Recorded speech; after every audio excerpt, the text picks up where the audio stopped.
Hello students, welcome to my YouTube channel. I'm Suman Yadav. This is a free learning platform for biology student. Okay, so आज हम लोग class 11 का एक और chapter start कर रहे हैं. The name of chapter is body fluid and circulation. Okay, तो आप जानते हैं फिजियोलॉजी और एनाटॉमी का ये इम्पॉर्टेंट टॉपिक है. यस, अगर आप देखिए तो नीट में अराउंड 1 to 2 क्वेश्चंस आते हैं इस चैप्टर से, बट क्योंकि सिलेबस रिड्यूस हुआ है तो फिर नंबर ऑफ क्वेश्चन हर एक चैप्टर से प्रोबेबिलिटी है कि वो इंक्रीज हो जाएगी. यस, सो छोटा सा टॉपिक है, इजी टॉपिक है. So let's start with the topic. Okay, तो before going to the chapter let's discuss the content. किस चैप्टर में आपको पढ़ना क्या क्या है. ओके, तो सबसे पहले स्टार्ट करते हैं हम. जो सब टॉपिक है, पहला है आपका अबाउट द ब्लड. तो पहले आपको ब्लड जो ब्लड है इन डिटेल पढ़ना है कि ब्लड का कॉम्पोजिशन क्या क्या है, ब्लड कोएगुलेट कैसे होता है, ब्लड क्लॉटिंग जो होती है. यस, जब हमें कोई कट लगता है तो देखो क्लॉट हो जाते हैं ब्लड. हमेशा ऐसा तो नहीं होता कि ब्लड बहता रहता है. तो अगर किसी किसी में ऐसा होता भी है, but that is a different case. Yes, that is abnormal condition. Yes, so blood clotting कैसे होती है, that is coagulation of blood. उसके बाद हम पढ़ेंगे कि जो हमारे डिफरेंट ब्लड ग्रुपिंग है, A positive, A negative, B positive, B negative, different types of blood grouping है. राइट, जिसमें दो इंपॉर्टेंट है, ABO blood grouping and Rh blood grouping. तो ये ब्लड ग्रुपिंग के बारे में हम डिटेल में पढ़ेंगे. तो बेसिकली अगर हम ब्लड में देखें तो इसमें 3 पार्ट पढ़ने वाले हैं. पहला हम पढ़ेंगे कॉम्पोजिशन, जिसे आज हम फिनिश करेंगे. यस, अगला पढ़ेंगे क्लॉटिंग ऑफ ब्लड, और we can say coagulation of blood. Yes, और थर्ड पढ़ेंगे ब्लड ग्रुपिंग. यस, काफी इंटरेस्टिंग टॉपिक है blood grouping. Okay, so blood finish करने के बाद नेक्स्ट टॉपिक हमारा है लिम्फ. एक छोटा सा ही पैराग्राफ है अबाउट द लिम्फ. ठीक है, अगला है हमारा second topic, that is circulatory pathway, और we can say types of circulation. ठीक है, जैसे कि आप देखते हो ह्यूमन क्या है, ह्यूमन में वेल डेवलप्ड सर्कुलेटरी सिस्टम है, जिसमें हार्ट एक पल्मनरी सर्कुलेशन होता है. यहाँ पे एडिट. सो ह्यूमन क्या है, ह्यूमन में वेल डेवलप्ड सर्कुलेटरी सिस्टम है. ठीक है, एक हार्ट और लंग के बीच में सर्कुलेशन होता है, और फिर एक हार्ट से पूरी बॉडी के बीच में सर्कुलेशन होता है. Yes, there are 2 types of. Cut कर दूंगी ये पार्ट. स्टार्ट है ना, क्यों दिख नहीं रहा है.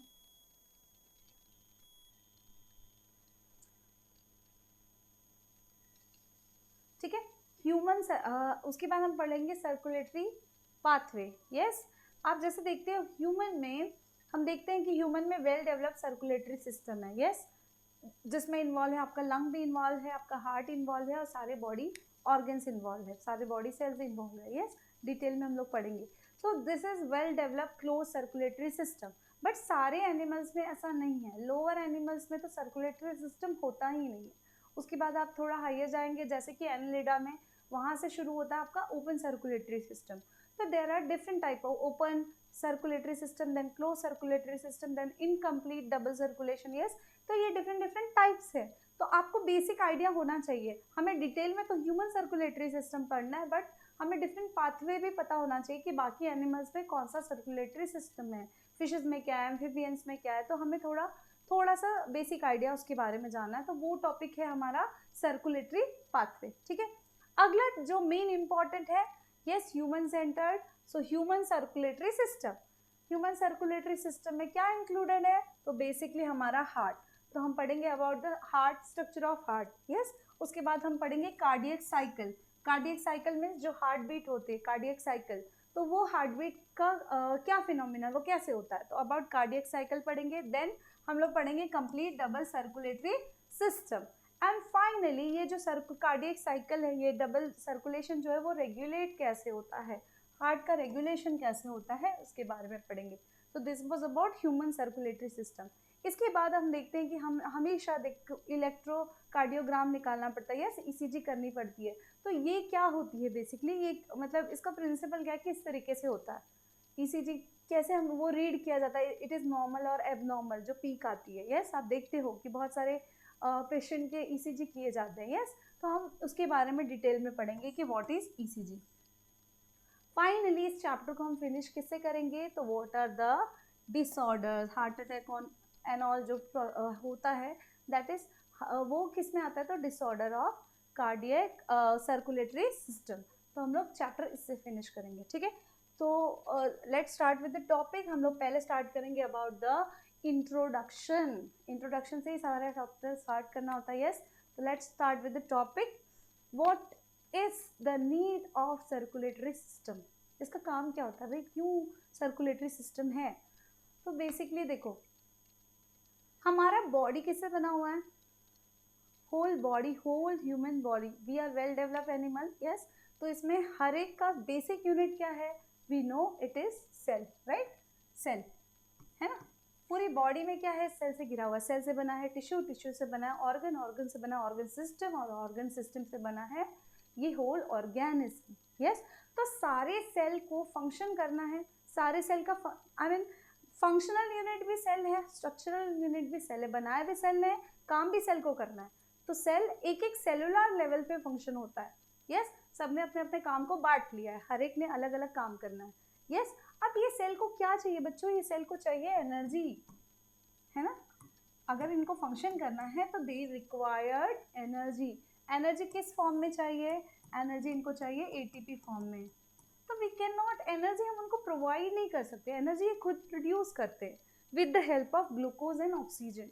यस, इनको क्या चाहिए बच्चों, ग्लूकोज, जिसको ये ऑक्सीजन की हेल्प से ब्रेक डाउन करते हैं। जैसे हम बाहर चीज़ों को ऑक्सीजन के, एयर के प्रेजेंस में, आप केमिस्ट्री में देखते हैं रिएक्शंस होते हैं ऑक्सीजन के प्रेजेंस में, वैसे हमारी बॉडी के सेल के अंदर जो केमिकल रिएक्शन हो रहा है, दैट इज ग्लूकोज का ब्रेक डाउन हो रहा है इन प्रेजेंस ऑफ ऑक्सीजन।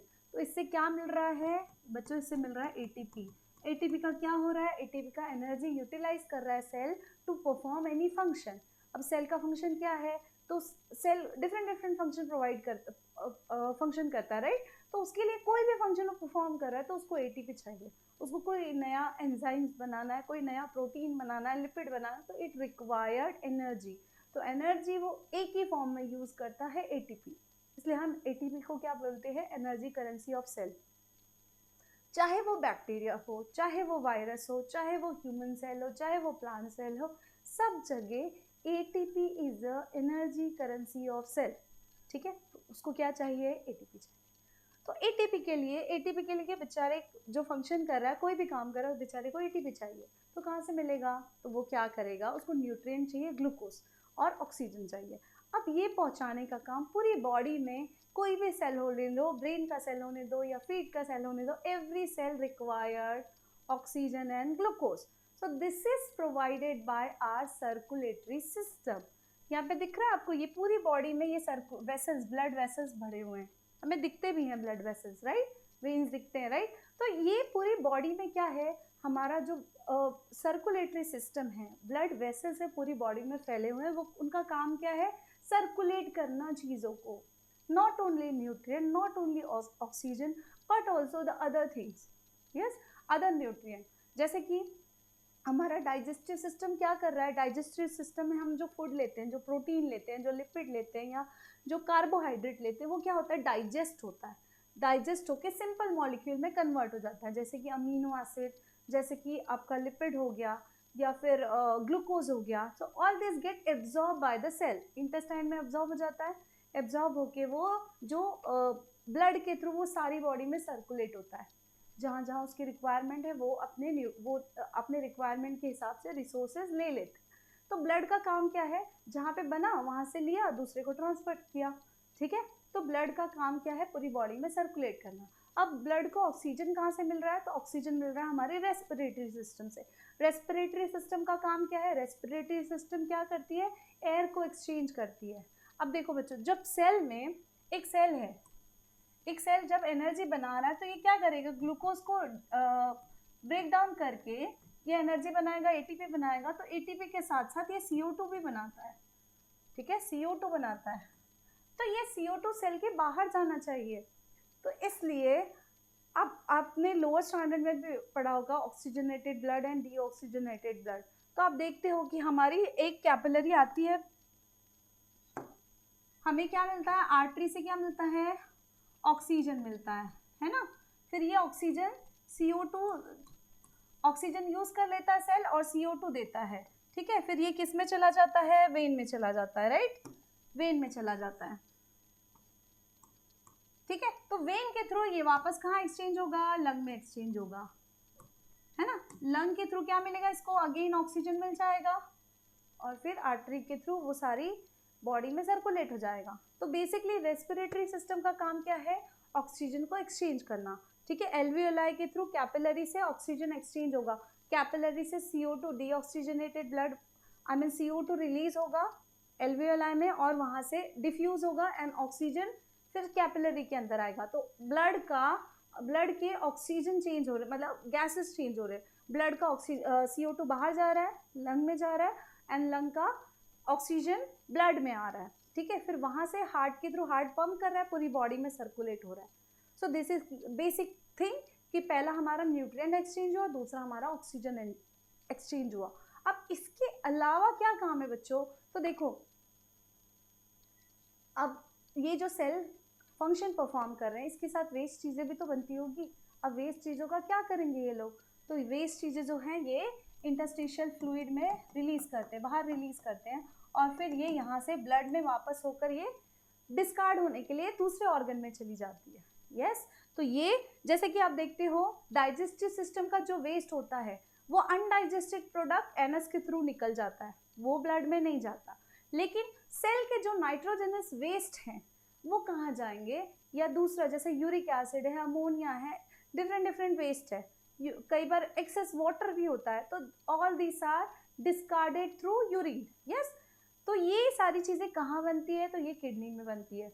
तो ब्लड का काम है सारे सेल से वेस्ट भी लेकर वो सर्कुलेट करके किडनी के पास जाता है, तो किडनी के पास जब जाएगा तो उसको वेस्ट देकर फिर वहां पे वो फिल्टर हो जाएगा, ठीक है, जिसको ग्लोमेरुलस फिल्ट्रेशन बोलते हैं। ये हम लोग देखेंगे जब हम एक्सक्रीटरी सिस्टम पढ़ेंगे। तो पूरी बॉडी जो है वो कोऑर्डिनेशन में फंक्शन करती है। तो यहाँ से सिर्फ सर्कुलेटरी सिस्टम का ये काम नहीं है कि न्यूट्रिएंट पहुंचाना है, ऑक्सीजन पहुंचाना है, बल्कि ये सारे बॉडी से ऑक्सीजन आई मीन वेस्ट, सारे सेल से वेस्ट मटेरियल लेकर उसको डिस्कार्ड करने में भी हेल्प करती है। यस वो एक्सक्रीटरी ऑर्गन को देती है जहाँ पर फिर वेस्ट डिस्कार्ड हो जाता है। यस तो इस तरीके से पूरे बॉडी का ब्लड का प्यूरिफिकेशन भी होता है, साथ साथ में सर्कुलेशन भी होता है। So all this function are happening in coordination, ठीक है। Sorry, so this is the function of circulatory system, this is the importance of circulatory system, okay। so अब हमारा this was about the introduction of our circulatory system, ठीक है। So next हम लोग पढ़ने वाले हैं about blood, okay. So what is blood, है ना, ब्लड क्या है, हमारा फ्लूइड है जिससे जो ब्लड वेसल्स में फ्लो हो रहा है और सब उससे एक्सचेंज हो रहा है nutrient and waste. Yes now blood का फॉर्मेशन होना इम्पॉर्टेंट है, हमेशा ब्लड फॉर्मुलेट होता रहता है, नया ब्लड रिप्लेस होता रहता है। तो फॉर्मेशन ऑफ ब्लड को हम कहते हैं, फॉर्मेशन ऑफ ब्लड को हम कहते हैं व्हाट, हीमोपोइसिस, हीमोपोइसिस, ओके, ठीक है। कहाँ बन रहा है ये, ब्लड के सेल्स कहाँ बनते हैं, तो ये बनते हैं, ब्लड के जो सेल्स हैं वो बनते हैं बोन मैरो में, रेड बोन मैरो में, रेड बोन मैरो में, ठीक है। हम लोग पढ़ेंगे अभी आरबीसी के बारे में, जब पढ़ेंगे तब हम देखेंगे कि कहाँ बन रहा है ये, ठीक है ना। सी ब्लड क्या है, तो ब्लड एक टिश्यू है, ब्लड भी एक क्या है, टिश्यू है। कौन सा कनेक्टिव टिश्यू है, तो it is a specialised connective tissue. क्या है, स्पेशलाइज्ड कनेक्टिव टिश्यू, ठीक है। ये ऐसा कनेक्टिव टिश्यू है जिसमें फाइबर्स बहुत कम है। देखो कनेक्टिव टिश्यू आपके चैप्टर से रिमूव किया गया है। यस आपके आपके न्यू एनसीईआरटी में टिश्यू चैप्टर नहीं है, एनिमल टिश्यू चैप्टर नहीं है, ठीक है। तो बेसिकली पहले आपको डिफरेंट टाइप ऑफ टिश्यू थे जिसमें epithelial tissue, connective tissue, muscular है, नर्वस टिश्यू था। तो जिसमें कनेक्टिव टिश्यू में हम देखते थे कि कनेक्टिव टिश्यू में डिफरेंट सेल्स हैं और सेल्स से बने हुए फाइबर्स हैं, ठीक है। तो ये सेल्स दूर दूर तक फैले हैं जिसके अंदर मैट्रिक्स में फाइबर्स प्रेजेंट होते हैं। तो आपका ये जो स्पेशलाइज कनेक्टिव टिश्यू है ब्लड, इसमें फाइबर्स नहीं है, विथ लेस फाइबर और with no fibres, no fibres, ठीक है। नो दो इंपॉर्टेंट बातें हमने देखी कि ब्लड के फॉर्मेशन को हम बोलते हैं हीमोपोइसिस, और ये क्या है, एक स्पेशलाइज कनेक्टिव टिश्यू है जिसमें कोई भी फाइबर प्रेजेंट नहीं है। अब देखो ब्लड का ओरिजिन क्या है, तो it is mesodermal in origin.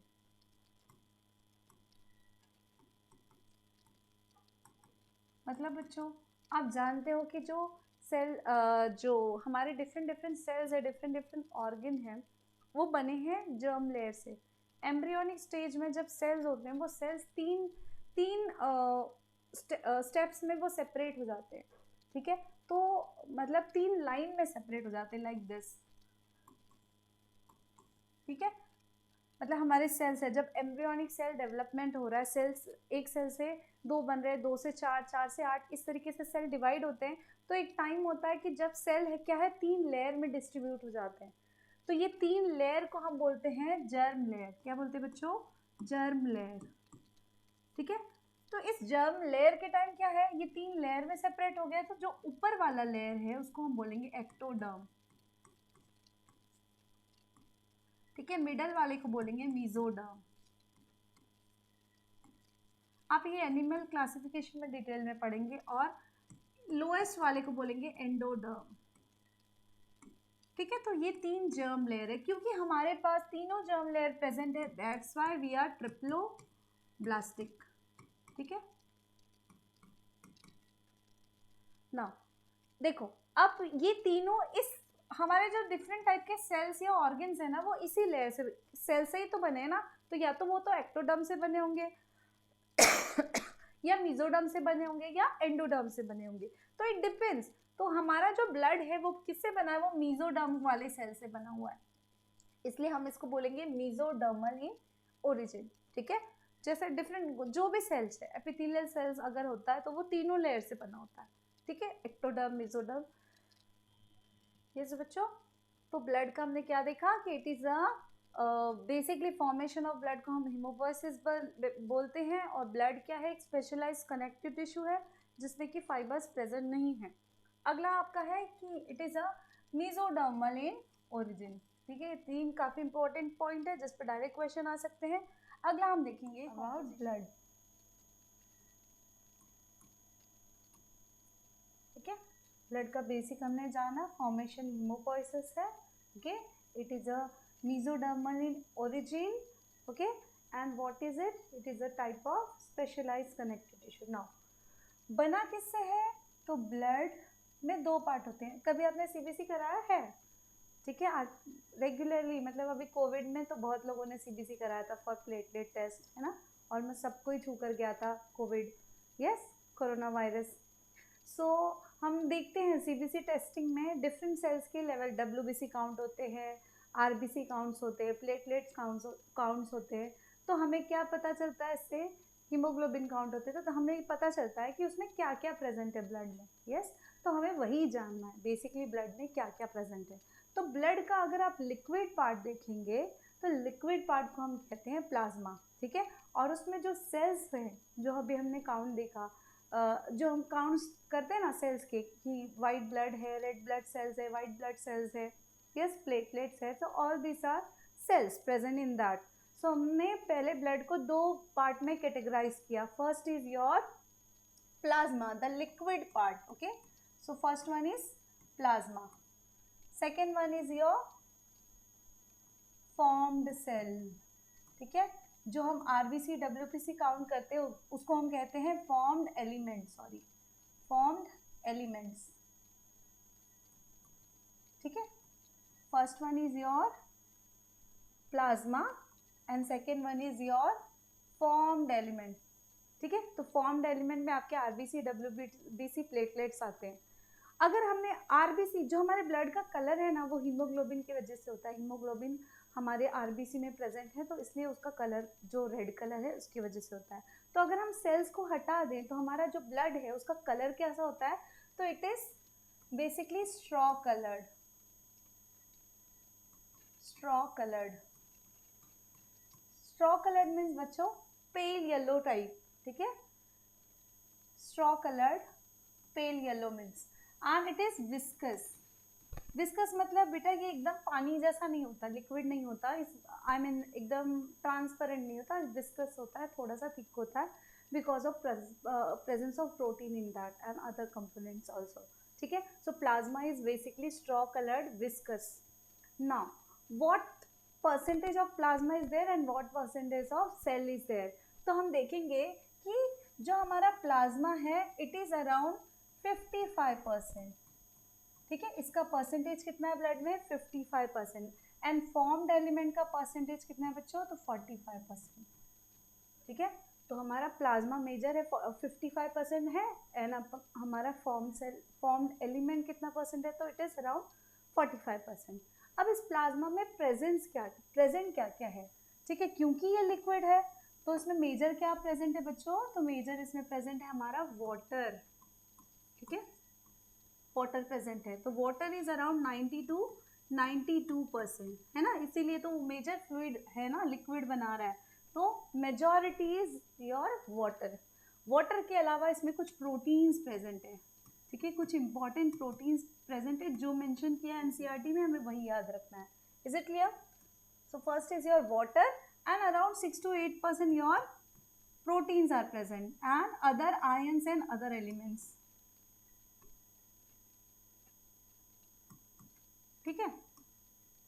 तो एक एक करके देखते हैं। वाटर तो हमें पता है 90 to 92% प्रेजेंट है। अब प्रोटीन कौन कौन से प्रेजेंट है बच्चों, तो सबसे पहले आपको याद रखना है एल्ब्यूमिन, ठीक है, albumin. Second is your fibrinogen, ठीक है। Third one is your globulin, ठीक है। 3 तरीके के प्रोटीन, इसके अलावा भी कुछ फ्रैक्शंस ऑफ प्रोटीन्स प्रेजेंट होते हैं, ठीक है। आपको ये 3 याद रखने हैं, पहला एल्ब्यूमिन, फाइब्रिनोजन एंड ग्लोब्यूलिन। अब इनका फंक्शन याद रखना है बच्चों कि इनका फंक्शन क्या क्या है, बिकॉज हमारी एनसीईआरटी में दिया है और ये इंपॉर्टेंट भी है तो हमें याद रखना है। तो एल्ब्यूमिन का फंक्शन क्या है बच्चों, तो albumin will act as a osmolyte. Osmolyte, अब ये ऑस्मोलाइट क्या चीज है, सो ऑस्मोलाइट टर्म आया है ऑस्मोसिस से, यस, यू नो जो डिफ्यूजन होता है वाटर का that is known as osmosis, yes. हम ट्रांसपोर्ट में हमने लास्ट टाइम किया था, सेल मेम्ब्रेन से डिफरेंट टाइप के ट्रांसपोर्ट होते हैं, तो वाटर जो डिफ्यूज होता है विद वाटर का पैसिव मूवमेंट होता है ना, तो वो डिफ्यूज होता है, तो उसको हम कहते हैं ऑस्मोसिस, यस। तो बेसिकली जहाँ पर सॉल्ट का कॉन्सेंट्रेशन ज़्यादा होता है वहाँ पर वाटर मूव होता है, तो क्योंकि वाटर मूव होता है हम कहते हैं सॉल्ट के पास वाटर जा रहा है, या प्रोटीन जहाँ ज़्यादा है तो वाटर जाएगा, तो it means water is protein loving और सॉल्ट लविंग, यस। तो जो ऑस्मोलाइट है, अगर क्योंकि वाटर सॉल्ट की ओर मूव होकर जा रहा है तो सॉल्ट भी क्या हुआ, ऑस्मोलाइट हुआ। तो यहाँ पर हमारा प्रोटीन जो कि एल्ब्यूमिन है ये भी एज अ ऑस्मोलाइट एक्ट कर रहा है, क्योंकि एल्ब्यूमिन प्रेजेंस है हमारे ब्लड कैपिलरी में, तो वो वाटर का कंटेंट को बैलेंस करती है, ठीक है। तो बेसिकली वाटर ज्यादा कॉन्सेंट्रेशन से कम कॉन्सेंट्रेशन की ओर जाता है, sorry I am so sorry मैंने उल्टा बोला, कम कॉन्सेंट्रेशन से ज्यादा कॉन्सेंट्रेशन की ओर जाता है। तो अगर प्रॉपर हमें ब्लड, ऐसा नहीं है कि कैपिलरी से ब्लड बाहर ओवरफ्लो हो जाना चाहिए, बाहर निकल जाना चाहिए, इसलिए वाटर का कंटेंट जो है वो प्रॉपर रहे 90 to 90% in our blood capillary blood vessels, that's why albumin is present. तो इसको हम बोलेंगे it act as a osmolyte, okay. So it is most abundant protein in blood, ठीक है, मोस्ट अबंडेंट, सबसे ज्यादा पाया जाता है प्रोटीन इन ब्लड, ठीक है। अगला फंक्शन है बेटा about fibrinogen. What is fibrinogen, it act as a clotting protein, clotting factor, yes, it helps in blood clotting और कोएगुलेशन, ठीक है। coagulation of blood. It helps in coagulation of blood. Fibrinogen जो है अभी हम पढ़ेंगे, नेक्स्ट टॉपिक हमारा blood grouping है, उसके बाद कोएगुलेशन ऑफ ब्लड आएगा। तो उसमें हम देखेंगे कि फाइब्रिनोजन जो ब्लड क्लॉट होता है, आप कभी भी देखो जब हमें कट लगता है तो ब्लड फ्लो कंटिन्यूअस नहीं होता अनटिल एंड अनलेस कोई प्रॉब्लम हो, यस, कोई डिसऑर्डर हो, उस तब तक हमारा बेसिकली ब्लड अपने आप क्लॉट हो जाता है। तो ये जो कंडीशन है, ठीक है, ब्लड क्लॉट होने का जो प्रोसेस है उसमें फाइब्रिनोजन हेल्प करता है with the help of other protein, ठीक है। तो हम लोग वो पूरा कैस्केड मैकेनिज्म है वो पढ़ेंगे इन कोएगुलेशन ऑफ ब्लड। तो फाइब्रिनोजन किससे रिलेटेड है? It helps in a coagulation of blood और क्लॉटिंग ऑफ ब्लड। अगला है आपका ग्लोबुलिन। बच्चों ग्लोबुलिन 3 तरीके के होते हैं, अल्फा, बीटा एंड गामा, ठीक है। ये बेसिकली क्या बनाते हैं? ये बनाते हैं एंटीबॉडीज। एंटीबॉडीज बच्चों क्या होता है? एंटीबॉडीज क्या होता है बताओ? एंटीबॉडीज बेसिकली स्पेसिफिक किसी एंटीजन के अगेंस्ट एंटीबॉडीज बनती है, यस। तो एंटीबॉडीज बेसिकली किस में हेल्प करता है? तो it helps in immunological activity. बाहर से कोई भी फॉरेन एंटीजन आ रहा है तो हमारे उसके अगेंस्ट एंटीबॉडीज बनी होती है, वो क्या करता है? वो डिटेक्ट करता है कि it is a foreign antigen, yes. तो basically it helps in a immunological reaction, immunological reaction,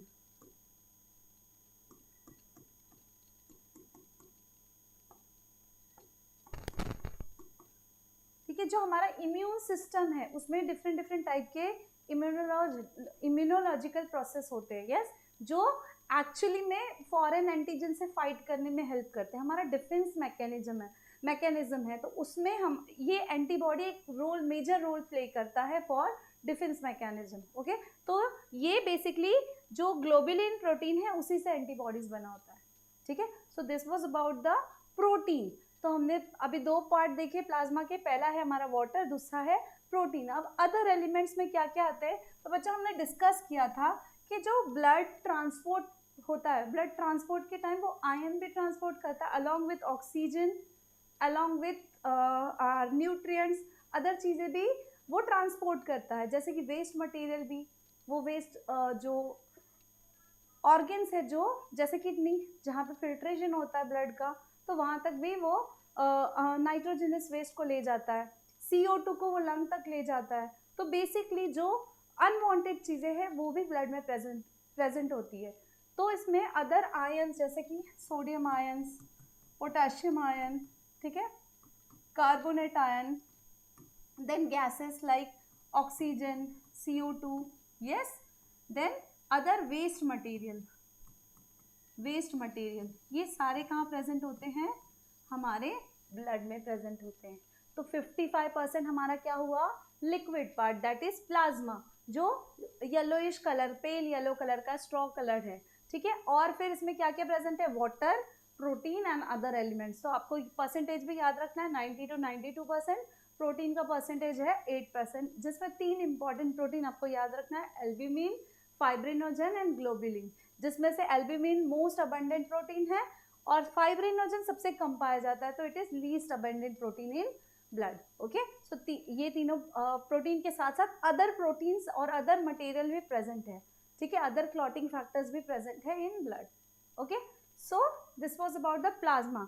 अब बच्चों प्लाज्मा को आप अगर जब ब्लड सैंपल आपको कभी दोगे ना, तो आप देखोगे कि वो जो ट्यूब होता है जिसमें वो ब्लड कलेक्ट करते हैं, उसमें वो एक कोई मटेरियल डालते हैं, कंटेंट डालते हैं, केमिकल डालते हैं, that is nothing but anti coagulant. मतलब वो बेसिकली अगर ब्लड हमारा वेसल से बाहर आता है तो वो क्लॉट हो जाता है। एक क्लॉटिंग का कैस्केड मैकेनिज्म होता है, बिकॉज ब्लड में क्लॉटिंग फैक्टर्स प्रेजेंट है, इसलिए ब्लड क्या होता है, अगर वो वेसल से बाहर आता है तो वो क्लॉट हो जाता है। सो अगर हम ब्लड सैंपल अगर लेंगे, अगर हमने उसमें कुछ ऐड नहीं किया, तो वो कोई एंटी कोएगुलेंट जो ब्लड को क्लॉट होने से रोके, ऐसा कोई फैक्टर हमने ऐड नहीं किया तो ब्लड क्लॉट हो जाता है, ठीक है।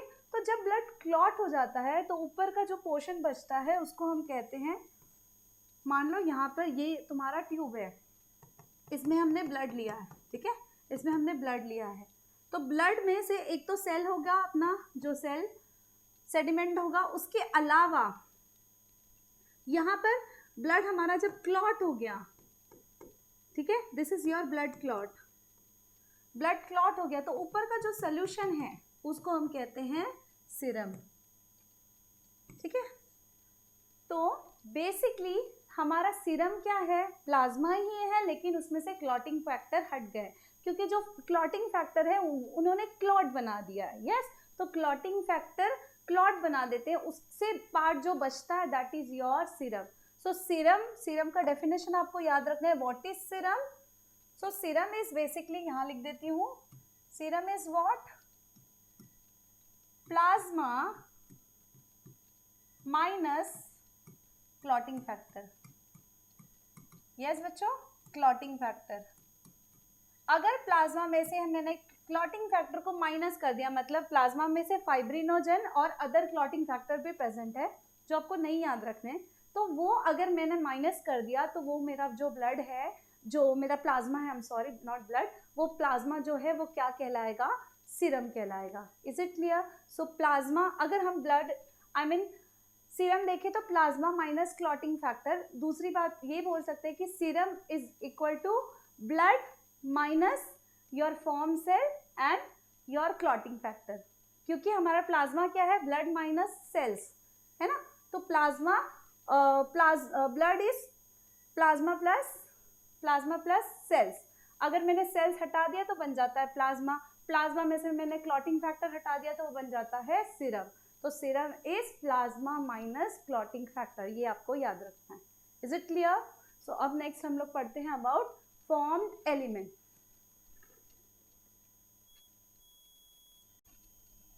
जो है फॉर्म्ड एलिमेंट, फॉर्म्ड एलिमेंट्स में क्या आते हैं, सारे जो सेल्स हैं ब्लड के वो सारे सेल्स आते हैं, ठीक है, सेल्स जिसको हम कॉर्पस्कल्स भी बोलते हैं, ठीक है। तो ये 3 टाइप के सेल्स हैं। पहला आपका है मेन इंपॉर्टेंट आरबीसीज, जिसको हम बोलते हैं रेड ब्लड सेल्स और कॉर्पस्कल्स, ठीक है, सेल्स और कॉर्पस्कल्स, ठीक है। तो पहला आपका है आरबीसी, दूसरा है आपका डब्ल्यूबीसी, ठीक है, third one is your platelets.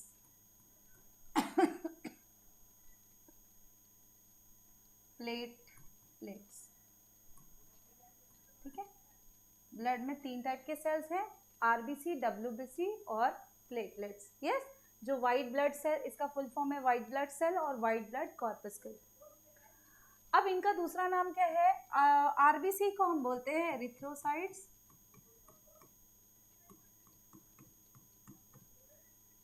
White blood cells को हम बोलते हैं ल्यूकोसाइट, ठीक है, और प्लेटलेट्स को बोलते हैं हम thrombocyte, thrombocytes. I hope it is visible. No, it's not. Platelets को बोलते हैं हम thrombocyte, yes, now it's visible. So RBC को एरिथ्रोसाइट, डब्ल्यूबीसी को ल्यूकोसाइट एंड प्लेटलेट्स को हम बोलते हैं थ्रोम्बोसाइट। अब हमें याद रखना है कि ये कितना है। तो RBC is most abundant cell, ठीक है, मोस्ट अबंडेंट।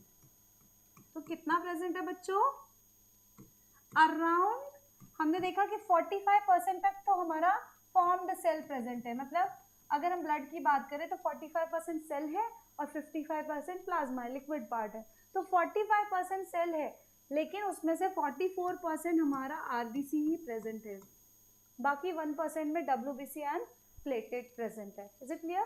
तो 44% क्या है, मोस्ट अबंडेंट क्या है, आरबीसी। कितना है बच्चों, तो अराउंड 5 to 5.5 मिलियंस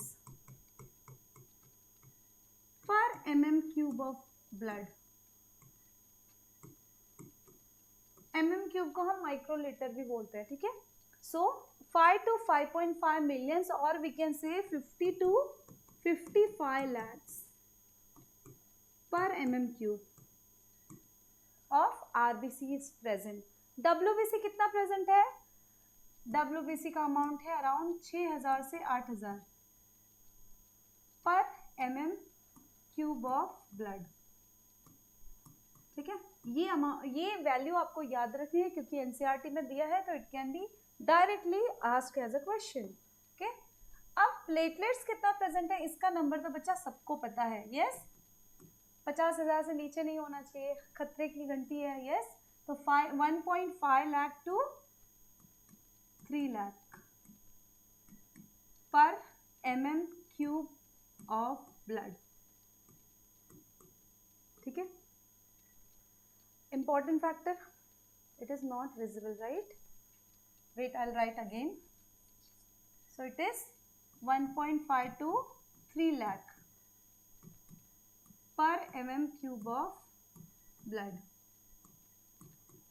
ठीक है, तो तीन हमने कौन कौन से सेल्स पढ़े? RBC, WBC, platelets. आरबीसी को क्या बोलते हैं? एरिथ्रोसाइट्स। मोस्ट अबेंडेंट है, अराउंड 44% प्रेजेंट है। वैल्यू कितनी है? सारे फैक्टर याद रखने बच्चों, 5 to 5.5 मिलियन पर mm³। ल्यूकोसाइड है डब्ल्यूबीसी, जिसको हम बोलते हैं, जिसका अमाउंट है 6,000 to 8,000 पर mm³ of blood. And thrombocyte that is platelets का अमाउंट क्या है? 1.5 to 3 लाख पर mm³ ऑफ ब्लड। ठीक है, एक एक करके हम समझते हैं। देखो बच्चों, सारे जितने भी सेल्स हैं, जितने भी ब्लड के सेल्स हैं, वो कहाँ बनते हैं? तो वो बनते हैं रेड बोन मैरो में। कहाँ बनते हैं? रेड बोन मैरो में। ठीक है, तो सबसे पहले हम एरिथ्रोसाइट्स की बात करें। ठीक है, तो ये भी बनता है रेड बोन मैरो में। प्लेटलेट्स भी बनेंगे रेड बोन मैरो में। वाइट ब्लड सेल के डिफरेंट टाइप ऑफ सेल्स होते हैं, हम पढ़ेंगे उसको। वो सारे सेल्स भी कहाँ बनते हैं? रेड बोन मैरो में। अब ये रेड बोन मैरो होता कहाँ है बच्चों? तो ये होता है लॉन्ग बोन में। लॉन्ग बोन का जो एंड पार्ट होता है, इस पार्ट को हम कहते हैं एपिफाइसिस। एपिफाइसिस। ठीक है, यहाँ पे प्रेजेंट होता है आपका, ठीक है, यहाँ पे क्या प्रेजेंट होता है? स्पॉन्जी बोन, जहां पर प्रेजेंट होता है आपका रेड बोन मैरो, दोनों साइड में, यहाँ भी। ठीक है, रेड बोन मैरो। ठीक है, this is also red bone marrow. Red bone marrow क्या है? ये एडल्ट में ये काम करते हैं स्टेम सेल्स का। इसके अंदर क्या प्रेजेंट होते हैं बच्चों? Stem cells. स्टेम सेल्स किसको बोलते हैं? जो कोई भी टाइप का सेल बना सके, डिफरेंट टाइप ऑफ सेल बना सके। जैसे एम्ब्रियोनिक स्टेज में जब हमारे सेल्स क्या होते हैं, हम एक जाइगोट से ही तो बने, तो वो सेल उस समय स्टेम सेल का काम करते हैं। ठीक है, क्योंकि वो किसी पर्टिकुलर सेल में डिफ्रेंशिएटेड नहीं होते, वो एक टाइम के बाद डिफ्रेंशिएट होते हैं। ठीक है, तो जब तक वो डिफ्रेंशिएट नहीं होते किसी पर्टिकुलर टाइप ऑफ सेल में, तब तक हम उसको बोलते हैं स्टेम सेल। ठीक है, तो ये किसी भी सेल का रूप ले सकते हैं, इसलिए हम इसको स्टेम सेल बोलते हैं। तो स्टेम सेल है, इससे बनता है आपका आरबीसी, इससे बनेगा आपका डब्ल्यूबीसी, इससे बनेगा आपका mega karyocyte. Mega karyocytes.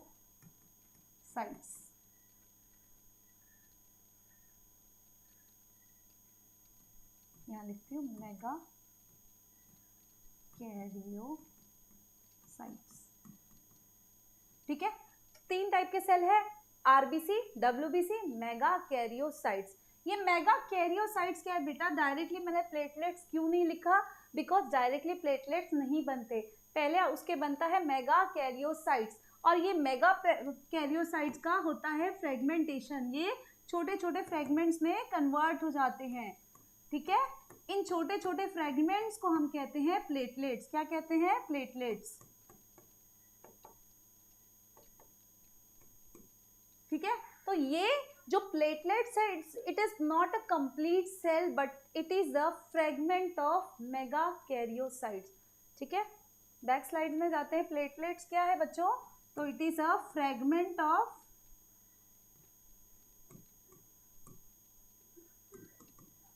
Megakaryocytes. Megakaryocytes. ठीक है, ये आपको याद रखना है। It is not a complete cell but it is a fragment of megakaryocyte. बनता कहाँ है? ये भी बनता है रेड बोन मैरो में। ठीक है, फंक्शन क्या है? फंक्शन इंपॉर्टेंट इसका क्या है? It helps in a clotting of blood. पढ़ेंगे हम लोग अभी क्लॉटिंग ऑफ ब्लड, तब आपको समझ में आएगा। It helps in a clotting of blood और coagulation of blood. Okay okay, so अभी हमने देखा कि सारे जो सेल्स है वो कहाँ बनते हैं? वो बनते हैं रेड बोन मैरो में। Okay, RBC, WBC and platelets, not platelets exactly. बनता क्या है? मेगा कैरियोसाइट, जिससे बनते हैं फ्रेगमेंट और जो फॉर्म करता है प्लेटलेट्स। अब हम एक एक करके एक एक सेल को पढ़ते हैं। सबसे पहले पढ़ेंगे हम एरिथ्रोसाइट्स को। तो एरिथ्रोसाइट के फॉर्मेशन को हम क्या बोलते हैं बच्चों? क्योंकि नाम क्या है? एरिथ्रोसाइट्स, तो उसके फॉर्मेशन को क्या बोलेंगे? एरिथ्रोपोइसिस। Poiesis means formation. तो formation of RBC is known as erythropoiesis. Okay, बन कहाँ रहा है? तो रेड बोन मैरो में। इन एडल्ट ये रेड बोन मैरो में बनता है। जब फर्स्ट टाइम बनता है तो first time it is formed in yolk sac. ठीक है, जब एम्ब्रियोनिक स्टेज में होते हैं तो पहली बार जो आरबीसी बनता है वो यॉर्क सैक में बनता है। उसके बाद ये बनता है आपका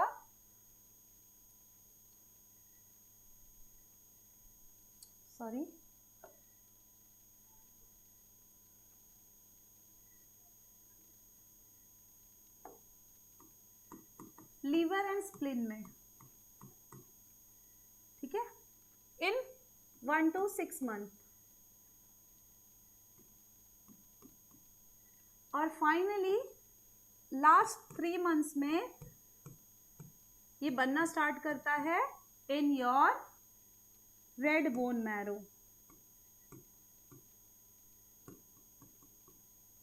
और एडल्ट में भी ये रेड बोन मैरो में ही बनता है।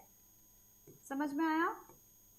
आपकी एनसीईआरटी में तो यही दिया हुआ है, लेकिन आपको बेसिक थोड़ा सा एक्स्ट्रा जानना है एनसीईआरटी का, बिकॉज नीट में कभी कभी ऐसे क्वेश्चन घुमा के आ जाते हैं। तो आपको ये याद रखना है कि फर्स्ट टाइम कहाँ पर बनता है? आरबीसी फर्स्ट टाइम कहाँ बनता है? तो यॉर्क सैक में बनता है। उसके बाद इनिशियल डेवलपमेंट के जो स्टार्टिंग के 3 मंथ्स होते हैं तब वो कहाँ बनता है? तो तब वो बनता है आपके लीवर या स्प्लिन में, लीवर एंड स्प्लिन में। और फिर फाइनली जब आफ्टर 6 to 9 मंथ वो बनता है आपके रेड बोन मैरो में। और फिर एडल्ट में भी वो बनता है रेड बोन मैरो में। ठीक है, और कभी कभी एक्सीडेंट वगैरह के केस में जो एडल्ट ह्यूमन है उसमें भी क्या होता है? कई बार एक्सीडेंट के केस में जब बहुत ज़्यादा ब्लड लॉस हो जाता है तब उस केस में along with red bone marrow जो हमारा येलो बोन मैरो यहाँ प्रेजेंट होता है, वहाँ पर भी वो भी कन्वर्ट हो जाते हैं स्टेम सेल्स में। तो वो भी आरबीसी प्रोड्यूस, वो भी ब्लड सेल्स प्रोड्यूस करने लगते हैं इन वेरी क्रिटिकल केस जब एक्सीडेंट्स वगैरह होता है। तो येलो बोन मैरो भी ब्लड प्रोड्यूस करता है। यस, आरबीसी प्रोड्यूस करेगा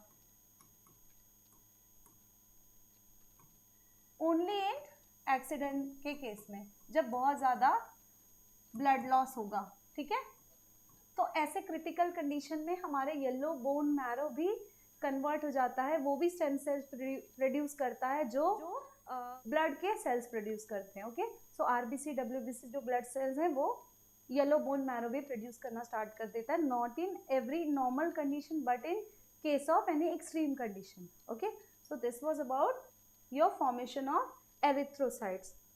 अब इसके बारे में और क्या जानना है हमें? तो रेड बोन मैरो जो हमारा एरिथ्रोसाइट्स है उसका शेप क्या है बच्चों? तो एडल्ट जो आरबीसी है उसका बाइकनकेव शेप है। ठीक है, अब ये जब मैच्योर होता है, मैच्योर आरबीसी, इसमें हीमोग्लोबिन भर जाता है। ठीक है, हीमोग्लोबिन भर जाता है। तो हीमोग्लोबिन का अमाउंट कितना होता है बच्चों? तो it is around 12 to 16 grams पर 100 ml ऑफ ब्लड। ठीक है, अब देखो ये कैसा है हमारा? ये खुद के, क्योंकि इसको हीमोग्लोबिन भरना है अपने अंदर, तो ये अपनी काफी चीजों को सेक्रीफाई कर देता है। ठीक है, जैसे कि it is devoid of nucleus, nucleus नहीं है इसमें, तो डीएनए का ना रेप्लिकेशन होगा ना डीएनए से आरएनए बनेगा। मैच्योर आरबीसी जिसमें हीमोग्लोबिन 12 to 16 ग्राम आ चुका है, हीमोग्लोबिन ऑक्यूपाई हो चुका है, अब इसका काम है ऑक्सीजन को ट्रांसपोर्ट करना। ठीक है, इसमें अब न्यूक्लियस नहीं प्रेजेंट है, ना ही इसमें एंडोप्लाज्मिक रेटिकुलम प्रेजेंट है, ना ही इसमें कोई गोल्गी अपैरेटस प्रेजेंट है। समझ रहे हैं? तो आप काफी सारे ऑर्गेनल्स जो है इसमें नहीं प्रेजेंट है। ठीक है, मोस्ट इम्पॉर्टेंट माइटोकॉन्ड्रिया नहीं प्रेजेंट है। जब माइटोकॉन्ड्रिया नहीं प्रेजेंट है तो भाई सेलुलर रेस्पिरेशन कैसे कंप्लीट होगा? तो ये जो हमारा मैच्योर आरबीसी है वो एनारोबिकली रेस्पिरेट करता है। कैसा रेस्पिरेशन होता है बच्चों? तो अनएरोबिक रेस्पिरेशन होता है इन मैच्योर आरबीसी। तो ये माइटोकॉन्ड्रिया नहीं रहने की वजह से क्या कर रहा है? ये अनएरोबिक रेस्पिरेशन। ठीक है, जैसे कि नॉर्मल अनएरोबिक बैक्टीरिया करते हैं। अब दूसरा इंपॉर्टेंट पॉइंट क्या है? अब इसका लाइफ स्पैन कितना है? Life span it is around 120 days. ठीक है, 120 डेज, 120 दिन होने के बाद around after 120 days it dies in spleen. इसलिए हम स्प्लीन को क्या बोलते हैं बच्चों? ग्रेवयार्ड ऑफ आरबीसी, है ना, शमशान भूमि आरबीसी का स्प्लीन। यहाँ पर जाकर क्या होता है? आरबीसी मर जाता है। उसकी कैपिलरी इतनी नैरो होती है जहाँ पर RBC after 120 days around approximately around 120 days वो क्या होता है? आरबीसी का मेम्ब्रेन रप्चर हो जाता है, that's why it dies in spleen. So it is known as graveyard of RBCs. Okay. Now about its function. तो function because it contain hemoglobin. Yes. क्या present है यहाँ पर? हीमोग्लोबिन। क्यों प्रेजेंट है बच्चों? इसने सब कुछ क्यों त्याग दिया है? क्योंकि इसको हीमोग्लोबिन को ऑक्यूपाई करना है, हीमोग्लोबिन रख रहा है अपने सेल के अंदर, तो इसलिए इसने क्या किया? सारे ऑर्गेनल को त्याग दिया। क्यों किया? तो इसका फंक्शन क्या है बच्चों? मेजर। सबसे पहले हम हीमोग्लोबिन का स्ट्रक्चर देख लेते हैं। ठीक है, हर एक आरबीसी में क्या प्रेजेंट है? हीमोग्लोबिन प्रेजेंट है। तो हीमोग्लोबिन कैसा स्ट्रक्चर है? बेसिकली ये इसमें प्रेजेंट है आयरन। यस, आयरन प्रेजेंट है, 4 प्रोटीन्स प्रेजेंट है, 4 protein chains, 2 alpha chain and 2 beta chain. ठीक है, और iron group, 4 iron group present है। इनका काम क्या है? ये 4 आयरन ग्रुप जो प्रेजेंट है यहाँ पर क्या बाइंड होगा? ऑक्सीजन। ठीक है, क्या बाइंड होगा बच्चों? Oxygen. Yes, oxygen. Okay, so basically ये क्या करता है? फंक्शन क्या है बच्चों? क्यों हीमोग्लोबिन लिया आरबीसी ने? क्योंकि उसको सब जगह ऑक्सीजन पहुंचाना है, तो it helps in transport of gases. सिर्फ ऑक्सीजन ही नहीं पहुंचाना, पहले तो ऑक्सीजन हमें सेल्स को देना है, उसके अलावा वहां से CO2 लेकर आना है। तो ये कौन कर रहा है? हीमोग्लोबिन कर रहा है। So transport of gases, oxygen and CO2, इसका ये फंक्शन है। Is it clear? So function of RBC is transport of gases with the help of haemoglobin. Okay, so haemoglobin कितना प्रेजेंट है? Around 12 to 16 gram per 100 ml of blood. So हमने 2 topic finish किया, that is your 2 cells finish किए, that is erythrocyte and thrombocyte. अब finally हम पढ़ने वाले हैं अबाउट WBCs। कितना WBC है हमारे ब्लड में? तो 6000 से 8000 पर mm³। WBC को हमने क्या बोला? It is a leukocyte. कहाँ बनता है बच्चों WBC? Blood cells, white blood cells भी कहाँ बन रहे हैं? ये भी बन रहे हैं रेड बोन मैरो में। अब WBC जो सेल्स हैं उसमें काफ़ी सारी वेराइटीज़ होती है। इनमें कुछ टाइप के सेल ऐसे होते हैं जिसमें इनके सेल्स में अदर देन ऑर्गेनल्स उसमें कुछ केमिकल्स, ग्रेन्यूल्स प्रेजेंट होते हैं। ठीक है, ग्रेन्यूल्स, केमिकल के बने हुए ग्रेन्यूल्स प्रेजेंट होते हैं। On the basis of present of that granules, जिसको हम स्टेन कर सकते, कलर कर सकते हैं। किसी भी सेल को हम कलर करके ही विजुअलाइज करते हैं इन माइक्रोस्कोप। यस, क्योंकि स्ट्रक्चर अच्छे से क्लियरली विजिबल होता है। तो ये केमिकल जो ग्रेन्यूल्स हैं वो किसी किसी कोई एसिडिक स्टेन से कलर होता है, कोई बेसिक स्टेन से कलर होता है, कोई न्यूट्रल स्टेन से कलर होता है. Stain is nothing but the die colour जिससे हम उसको कलर करते हैं. So on the basis of that हमने वाइट ब्लड सेल को दो पार्ट में डिवाइड किया है, ग्रेन्युलोसाइट एंड अग्रेन्युलोसाइट्स. अग्रेन्युलोसाइट,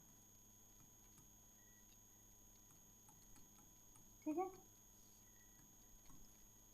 ठीक है. ग्रेन्युलोसाइट मीन्स बच्चों सेल है, ये WBC है. इसमें न्यूक्लियस के अलावा यहाँ पे कुछ कलर्ड ग्रेन्यूल्स प्रेजेंट होंगे, ठीक है, केमिकल प्रेजेंट होंगे जिसको हम बोलेंगे ग्रेन्यूल्स. तो it is a due to presence of this granules हम इसको क्या बोलेंगे, ग्रेन्युलोसाइट्स. अब ये जो ग्रेन्यूल्स हैं ये या तो एसिडिक डाई से स्टेन होंगे, मतलब अगर मान लो ये बेसिक होगा ग्रेन्यूल तो वो एसिडिक डाई से स्टेन होगा, या तो वो बेसिक डाई से स्टेन होगा, ठीक है, या तो बेसिक डाई से स्टेन होगा या तो वो न्यूट्रल डाई से स्टेन होगा, ठीक है. तो because of presence of this granule हमने उसको कहा granulocytes. And because of colouring with staining with the different types of dye हमने उसको डिवाइड कर दिया acidic, basic and neutral dye में. तो जो एसिडिक डाई है उसको हम बोलेंगे जो सेल जिसके ग्रेन्यूल्स एसिडिक डाई से स्टेन होते हैं उसको हम बोलेंगे इओसिनोफिल. इओसिनोफिल्स. क्यों बच्चों, फिल्स मतलब लाइक करना. तो इओसिनोफिल एसिडिक डाई को पसंद कर रहा है, ये सेल एसिडिक डाई से स्टेन हो रहा है इसलिए हम इसको बोलेंगे इओसिनोफिल. ऐसे स्टेन जो बेसिक डाई से स्टेन होते हैं उसको हम बोलते हैं बेसोफिल्स, ठीक है. और ऐसे ग्रेन्यूल्स, ऐसे सेल जिसके ग्रेन्यूल न्यूट्रल डाई से स्टेन हो रहे हैं उसको हम बोलेंगे न्यूट्रोफिल्स, ठीक है, न्यूट्रोफिल्स. समझ में आया. तो WBC का पहला टाइप क्या है, जिसमें ग्रेन्यूल्स, जिसके साइटोप्लाज्म में ग्रेन्यूल्स प्रेजेंट है, वो ग्रेन्यूल्स या तो एसिडिक डाई से स्टेन होंगे, या तो बेसिक डाई से स्टेन होंगे, या तो न्यूट्रल डाई से स्टेन होंगे. तो based upon that we can divide it in 3 parts. दूसरा टाइप ऑफ सेल है जो है अग्रेन्युलोसाइट्स. इसमें क्या है, इसमें देयर इज नो ग्रेन्यूल्स. इसके साइटोप्लाज्म में न्यूक्लियस है, देयर इज नो ग्रेन्यूल्स, ठीक है. So no granules, that's why it is agranulocytes. इसमें दो टाइप्स हैं. पहला है आपका लिम्फोसाइट्स और दूसरा है आपका मोनोसाइट्स, ठीक है. ये ऐसे टाइप है जिसमें ग्रेन्यूल्स नहीं प्रेजेंट है इसलिए हमने इसको अलग से रखा है अग्रेन्युलोसाइट्स में, ठीक है. तो एक एक करके हम इसको डिस्कस करते हैं, ठीक है. पहले पढ़ेंगे हम ग्रेन्युलोसाइट और फिर बाद में पढ़ेंगे अग्रेन्युलोसाइट्स को, ठीक है.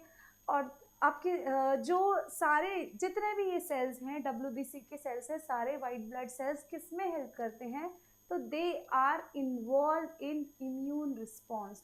इम्यूनिटी के लिए जो आप देखोगे बेसिकली कभी भी कोई अगर इन्फेक्शन होता है तो WBC काउंट बढ़ जाता है, because they are involve in immunological response. हमारी डिफेंस मैकेनिज्म जो है वो based upon the white blood cells है, ठीक है. तो white blood cell is involve in, इनका फंक्शन क्या है, it involve in immune response. हम लोग एक एक करके सबका फंक्शन देखेंगे स्पेसिफिकली क्या वर्क करता है वो. तो इसका मेजर फंक्शन क्या है, इम्यून रिस्पॉन्स. जो हम कई बार कोई भी हमें हेल्थ इश्यूज होती है, जो वो चीज़ हमारी बॉडी में खुद से वो रिकवर होती है, तो वो जो रिकवरी का स्टेप है वो कौन करता है, तो it is because of our fighting cell, that is our WBC cells, white blood cells. Okay, so let's start with the granulocytes. इसके बाद हम करते हैं अबाउट ग्रेन्युलोसाइट्स, ठीक है. ग्रेन्युलोसाइट्स, ग्रेन्युलोसाइट्स क्या करता है बच्चों, इसमें ग्रेन्यूल्स प्रेजेंट है इसलिए हमने इसको 3 पार्ट में डिवाइड किया, राइट. तो हम लोग एक एक करके सबको पढ़ेंगे कंपेयर करते हुए. पहला है हमारा न्यूट्रोफिल्स, ठीक है. दूसरा है हमारा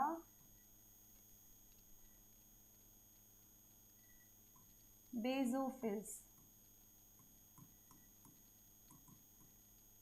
ठीक है। Third one is eosinophil.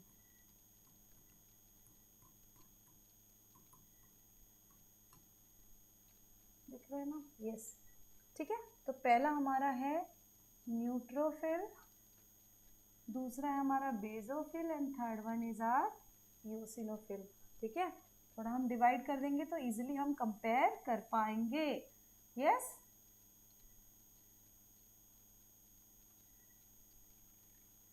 Yes, so let's start. Neutrophil हमने अभी देखा क्या है, कैसा सेल है। एक सेल है जिसमें ग्रेन्यूल्स जो प्रेजेंट हैं वो ग्रेन्यूल्स कैसे हैं बच्चों? तो it can stain with the neutral dye, so it is very large. इसकी क्वालिटी क्या है?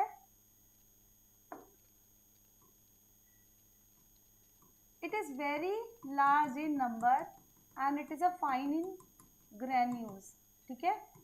large in number and fine in size, छोटे छोटे ग्रेन्यूल्स हैं, ठीक है। छोटे छोटे ग्रेन्यूल्स है जो बहुत सारे है, नंबर उनकी नंबर ज़्यादा है, ग्रेन्यूल्स की साइज छोटी है। और ये स्टेन किससे होते हैं? तो stain with a neutral dye, ठीक है। तो हमने पहले ग्रेन्यूल्स देखा, अब बेसोफिल का ग्रेन्यूल्स देख लेते हैं बेटा, एक एक करके हम लोग डिस्कस करेंगे, ठीक है। बेसोफिल का ग्रेन्यूल्स कैसा है? ये हमारा है बेसोफिल। इसमें ग्रेन्यूल कैसे हैं? तो इसमें लार्ज साइज ग्रेन्यूल्स हैं, ठीक है। कैसे ग्रेन्यूल्स है? साइज बड़ी है ग्रेन्यूल्स की and they are lesser in number, ठीक है। कैसे है ग्रेन्यूल्स? तो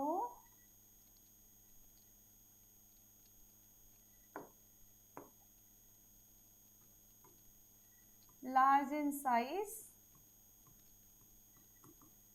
and less in number,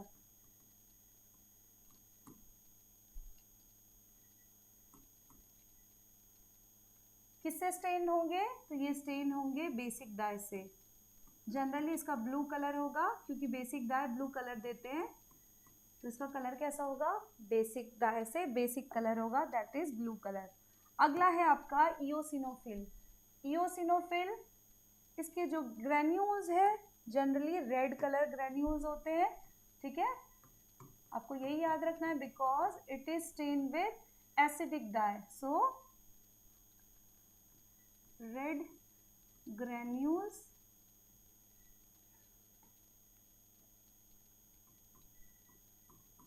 मतलब ये स्टेनिंग के बाद रेड ग्रेन्यूल्स होंगे, स्टेन विथ एसिडिक डाई, ठीक है। अब इसके अलावा इसकी न्यूक्लियस में क्या क्या डिफरेंसेस हैं ये देख लेते हैं। तो जो हमारा न्यूट्रोफिल है इसके न्यूक्लियस जो होते हैं ये मल्टीलोब्ड होते हैं। कैसे होते हैं बच्चों? इसका न्यूक्लियस जो है इट इज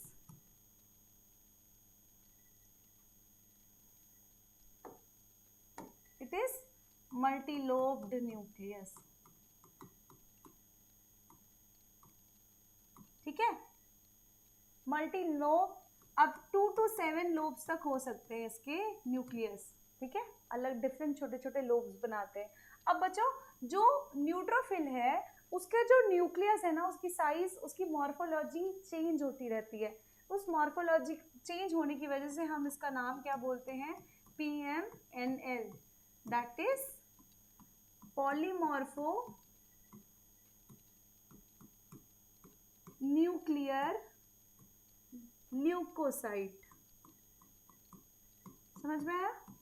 ल्यूकोसाइट मतलब व्हाइट ब्लड सेल, पॉलीमॉर्फो मतलब क्योंकि इसकी मॉर्फोलॉजी चेंज होती है, बहुत सारे रूप धारण करता है, इसलिए हम बोलेंगे पॉलीमॉर्फो न्यूक्लियर ल्यूकोसाइट, क्योंकि उसका न्यूक्लियस ऐसा WBC जिसका न्यूक्लियस डिफरेंट शेप लेता रहता है, इसलिए हम उसको बोलेंगे पॉलीमॉर्फो न्यूक्लियर ल्यूकोसाइट। ठीक है, तो हमने क्या क्या दो चीज पढ़ी, इसका न्यूक्लियस कैसा है, मल्टी लोब्ड है, और इसका ग्रेन्यूल्स कैसा है, न्यूट्रल डाइसिस्टीन होता है, लार्ज इन नंबर है एंड फाइन इन साइज है। ठीक है, अब बेसोफिल का न्यूक्लियस कैसा है, तो it is slightly twisted nucleus. कैसा है बच्चों, स्लाइटली ट्विस्टेड, बाइलोब्ड है और ट्विस्टेड न्यूक्लियस है। ठीक है, so it has twisted nucleus. Okay, इसका न्यूक्लियस कैसा है, तो ये हेडफोन की तरह, इमेज में देखोगे तो जो हमारे हेडफोन होते हैं उसकी तरह बाइलोब्ड न्यूक्लियस है, बाइलोब्ड न्यूक्लियस है। ठीक है, अब परसेंटेज कितना होता है, तो हमारा जो न्यूट्रोफिल है ये most abundant white blood cell है, तो इसका परसेंटेज होता है अराउंड 60 to 65%, 60 to 65%। ठीक है, 60 to 65%। बेसोफिल बच्चों जब इन्फेक्शन होता है तभी प्रेजेंट होता है, इसलिए इसका परसेंटेज होता है अराउंड 0.5 to 1%। ठीक है, सेम वे इओसिनोफिल जब कोई एलर्जी होती है तभी प्रेजेंट होता है, तो इसका परसेंटेज होता है अराउंड 2 to 3%। ठीक है, आपको समझ के याद करना है, तभी ये नंबर तभी याद होंगे जब आप उसको अंडरस्टैंड करोगे, ऐसे रट्टा मारना इजी नहीं है। ठीक है, मेमोराइज करना इजी नहीं है। सो अगर आप समझते हैं तो आप इजीली याद कर सकते हैं। न्यूट्रोफिल मोस्ट अबंडेंट है, क्यों अभी आपको समझ में आएगा, बिकॉज इसका फंक्शन ऑफ न्यूट्रोफिल क्या है बच्चों, it is a phagocytosis. Phagocytosis क्या होता है बच्चों, साइटोसिस मतलब तोड़ना, सेल को तोड़ना, तो इस किस सेल को तोड़ता है, फैगो मतलब खाना, तो ये नॉर्मली जो बाहर के एंटीजन है उसको खाएगा, बाहर के जो सेल्स है जैसे कि बैक्टीरियल सेल्स। ठीक है, बैक्टीरियल सेल या डिफरेंट जो सेल्स है जो हमें इन्फेक्ट कर रहे हैं उनको ये खाएगा, तो इसलिए इसको बोलते हैं फैगोसाइटोसिस। अलॉन्ग विथ न्यूट्रोफिल हमारे मोनोसाइट्स भी फैगोसाइटोसिस में इन्वॉल्व होते हैं, जो कि अग्रेन्युलोसाइट का टाइप है। ठीक है, हम लोग पढ़ेंगे इसको, पहले हम जान लेते हैं कि what is phagocytosis, how neutrophil do it. ठीक है, देखो ये हमारी है ब्लड कैपिलरी, यस, जिसके अंदर आरबीसी प्रेजेंट है, उसके साथ साथ क्या प्रेजेंट है, हमारा न्यूट्रोफिल प्रेजेंट है। न्यूट्रोफिल क्या करेगा, ये मोस्ट अबंडेंट है वाइट ब्लड सेल, WBC का अराउंड 60 to 65% क्या है, न्यूट्रोफिल है। तो ये किस में हेल्प कर रहा है, डिफेंस मैकेनिज्म में हेल्प कर रहा है। ठीक है, ब्लड कैपिलरीज चारों तरफ है, सब जगह फैली हुई है, तो सब जगह अगर इसको कोई सिग्नल मिलता है कि that there is some infection in cell, मान लो ये सेल्स हैं, सेल और कैपिलरी के बीच में क्या है बच्चों, तो देयर इज फ्लूइड। यस, हमारे बॉडी क्या है, पूरी कैविटी है जिसमें फ्लूइड भरा हुआ है, ऑर्गन्स प्रेजेंट है वहां पर। ठीक है, तो दिस इज योर फ्लूइड। यहाँ पर क्या प्रेजेंट है, मान लो यहाँ पर कोई इन्फेक्शन हुआ, कोई बैक्टीरिया आया, बैक्टीरियल इन्फेक्शन हुआ यहाँ पर। ठीक है, ये बैक्टीरिया आया, ठीक है, बैक्टीरिया, ठीक है, बैक्टीरिया आया, न्यूट्रोफिल को ये सिग्नल मिला कि यहाँ पर बैक्टीरिया है, तो वो क्या करेगा, वो इस कैपिलरी से बाहर आ जाएगा, स्क्वीज होकर बाहर आ जाएगा। ठीक है, स्क्वीज होकर वो बाहर आ जाएगा इस बैक्टीरिया के पास। ये इस प्रोसेस को, कैपिलरी से बाहर निकलने के प्रोसेस को हम क्या बोलेंगे, डायपिडासिस। ठीक है, कैपिलरी से बाहर निकल रहा है जहां पे इन्फेक्शन है। ओके, अब ये बेसिकली क्योंकि अमीबोइड मूवमेंट करता है, मीन्स अमीबा क्या करता है, पहले अपने साइटोप्लाज्म को आगे करेगा फिर वो आगे होगा। यस, इस तरीके से वो साइटोप्लाज्म के मूवमेंट से खुद मूव करता है। ठीक है, जिसको साइक्लोसिस बोलते हैं, उसी तरह हमारा न्यूट्रोफिल भी मूव करता है।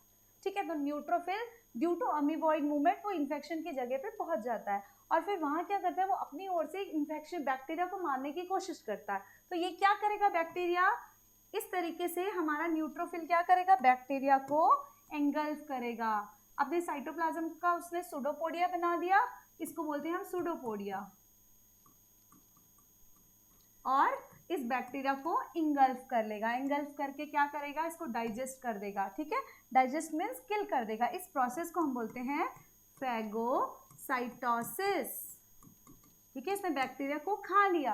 Yes, so this function is perform by your neutrophil. इसके अलावा हमारा मोनोसाइट्स भी करता है ये फंक्शन. ठीक है, वो मेजॉरिटी वो जो मोनोसाइट्स है वो फेगोसाइटोसिस में ही इन्वॉल्व है. ठीक है, सो this is involve in your defence mechanism through phagocytosis.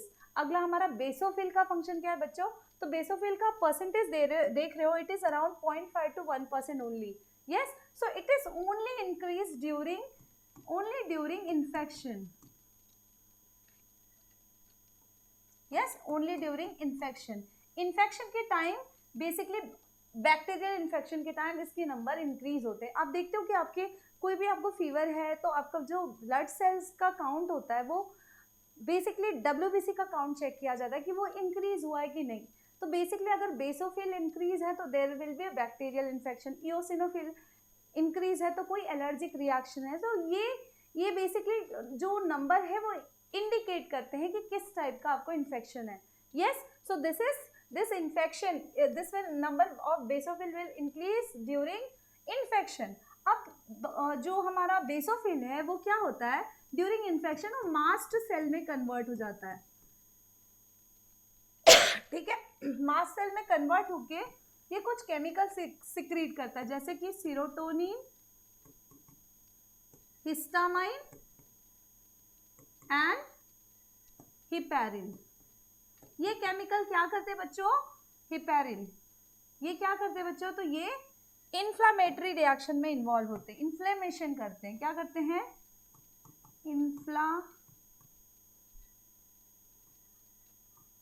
Inflammation.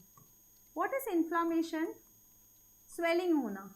ठीक है, तो it is involve in inflammation reaction.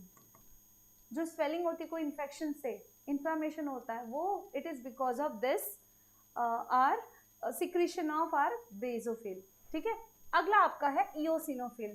तो इओसिनोफिल का फंक्शन क्या है बच्चों? It is involve in allergic reaction. ठीक है, कोई एलर्जी जब होती है तो उसमें जो रिएक्शन, जब कोई एलर्जी होगी it is because of eosinophil. तो ये एलर्जिक रिएक्शन में हेल्पफुल है ड्यूरिंग एलर्जिक रिएक्शन. ठीक है, तो ये था अबाउट ग्रेन्युलोसाइट्स. ग्रेन्युलोसाइट्स के 3 type, neutrophil, basophil and eosinophil, जो किसमें इन्वॉल्व है? ये तीनों अपने लेवल पे इम्यून रिस्पॉन्स में इन्वॉल्व है. सारे white blood cell immune response में इन्वॉल्व है, जिसमें कि न्यूट्रोफिल फेगोसाइटोसिस करता है, बेसोफिल इन्फ्लामेशन करता है एंड इओसिनोफिल एलर्जिक रिएक्शन में इन्वॉल्व है. ठीक है, इसके अलावा नेक्स्ट हम पढ़ेंगे अबाउट अग्रेन्युलोसाइट. ठीक है, अबाउट अग्रेन्युलोसाइट्स.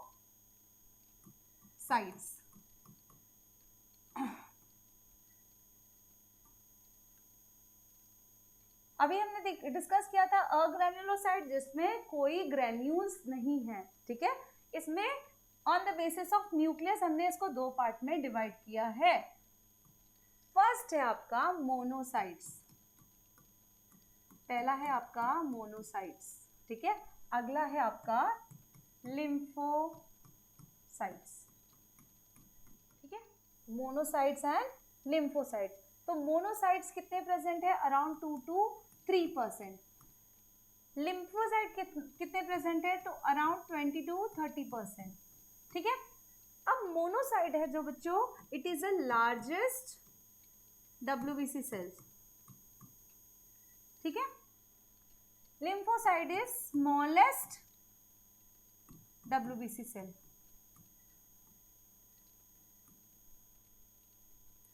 जो मोनोसाइट का न्यूक्लियस है बेसिकली वो किडनी शेप का होता है, किडनी शेप या बीन शेप.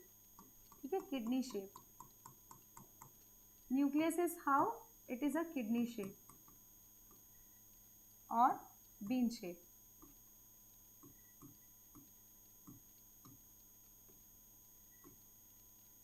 ठीक है, इसका न्यूक्लियस कैसा है?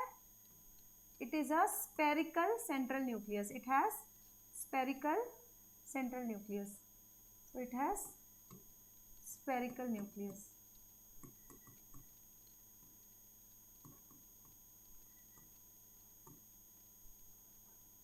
Okay, so monocytes जो है ये क्या होते हैं बच्चों? ये ड्यूरिंग इन्हें जैसे ही कोई सिग्नल पता चलता है कि कोई बैक्टीरियल इन्फेक्शन है या कोई मेजर डैमेज हो रहा है सेल को, तो ये क्या करते हैं, मैक्रोफाजेस में कन्वर्ट हो जाते हैं। मैक्रोफाजेस में मीन्स इनकी साइज इंक्रीज हो जाती है, जायंट सेल बन जाते हैं ये, ठीक है। तो ये डेड सेल को, डेड टिश्यू को खाना शुरू कर देते हैं। जो सेल डैमेज टिश्यू है, डैमेज सेल है, जो डैमेज बैक्टीरिया है, उनको ये उनका फैगोसाइटोसिस करते हैं। तो ये मेजरली फैगोसाइटोसिस में इन्वॉल्व है।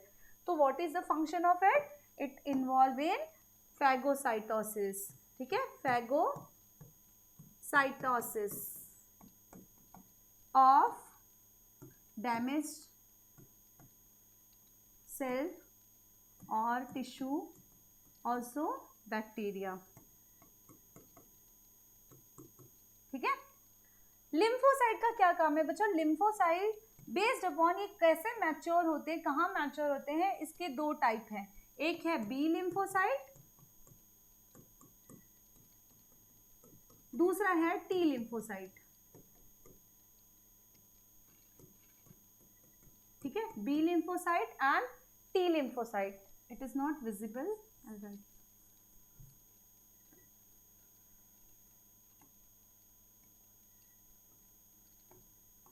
T lymphocytes, ठीक है।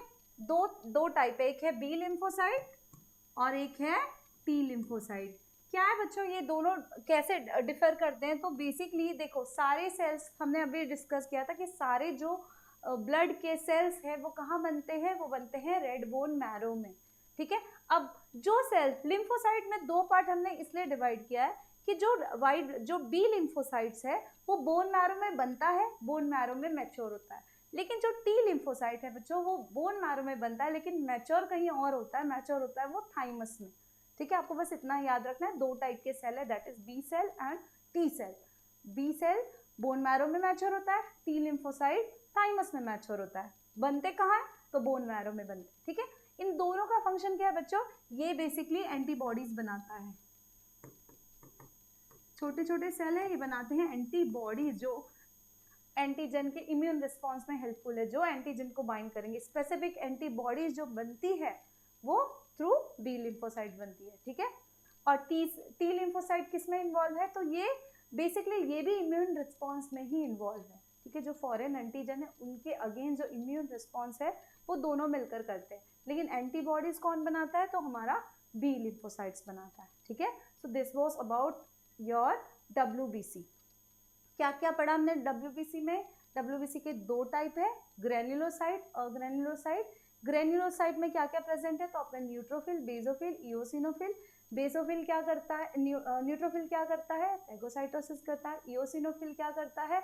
एलर्जिक रिएक्शन में इन्वॉल्व है। बेसोफिल किस में इन्वॉल्व है? तो वो इन्फ्लामेशन कॉज करता है during infection, during basically your bacterial infection. तो तीन तरीके की केमिकल रिलीज करता है, हिस्टामाइन, हिपेरिन एंड सेरोटोनिन, ठीक है। अगला आ गया हमारा अग्रेन्युलोसाइट, जिसमें कोई ग्रैन्यूल्स नहीं है।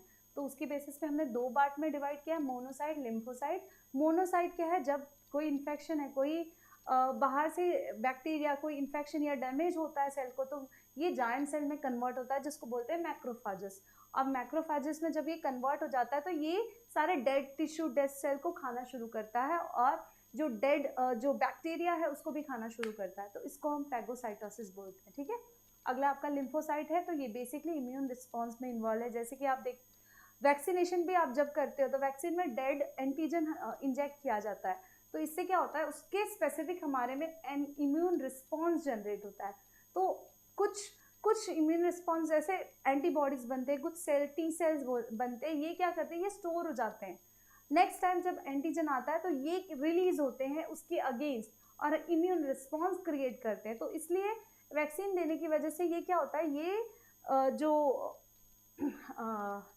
बी लिम्फोसाइट है, टी लिम्फोसाइट है, ये मेमोरी सेल प्रोड्यूस करते हैं, ठीक है। उस एंटीजन के अगेंस्ट इन्होंने B lymphocyte and T lymphocytes बनते हैं और ये हमारी बॉडी में स्टोर हो जाते हैं। तो नेक्स्ट टाइम जब भी वो एंटीजन आएगा, हमें इन्फेक्ट करने की कोशिश करेगा, तो ये क्या करेंगे, ये मल्टीप्लाई होकर उसके अगेंस्ट एक्ट करेंगे। समझ में आया?